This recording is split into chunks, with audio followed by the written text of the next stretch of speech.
நாம் தமிழர் கட்சியின் தலைமை ஒருங்கிணைப்பாளர் சீமான் மீதான வழக்கை முடித்து வைக்க முடியாது என நீதிமன்றம் தெரிவித்த நிலையில் நீதிமன்றத்திற்கு தான் முழு ஒத்துழைப்பு தருவேன் என நடிகை விஜயலட்சுமி தெரிவித்துள்ளார். வழக்கு தொடர்பாக அனைத்து ஆதாரங்களையும் காவல்துறை மற்றும் நீதிமன்றத்திற்கு அளித்துள்ளதாகவும் நடிகை விஜயலட்சுமி குறிப்பிட்டுள்ளார். சீமான் மேல நான் கொடுத்த பாலியல் வழக்கை குவாஷ் பண்ண சொல்லி சீமான் ஹைகோர்ட்டில் ஒரு வழக்கு போட்டிருந்தாரு.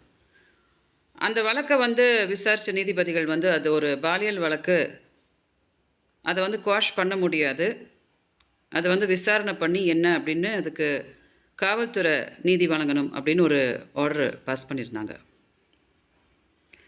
நீதிமன்றத்துக்கு என்னோட நன்றியை தெரிவிச்சுக்கிறேன். என்னோட முழு ஒத்துழைப்பு நீதிமன்றத்துக்கு இருக்கும். இது ஒரு நேர்மையான கேஸு. எல்லாத்தையுமே நான் நேர்மையாக தான் சொல்லியிருக்கேன். எல்லாத்துக்கும் ப்ரூஃப் சப்மிட் பண்ணியிருக்கேன். காவல்துறை இதை நேர்மையாக விசாரிச்சுட்ருக்குறாங்க. என்னன்றதை நீதிமன்றம் எனக்கு நீதி கொடுக்கும். இந்த கேஸு ப்ரூவ் ஆகும்போது அது எனக்கு தான் சாதகமாக அமையப்போகுது. என்னோட முழு ஒத்துழைப்பை நீதிமன்றத்துக்கு நான் அளிப்பேன்.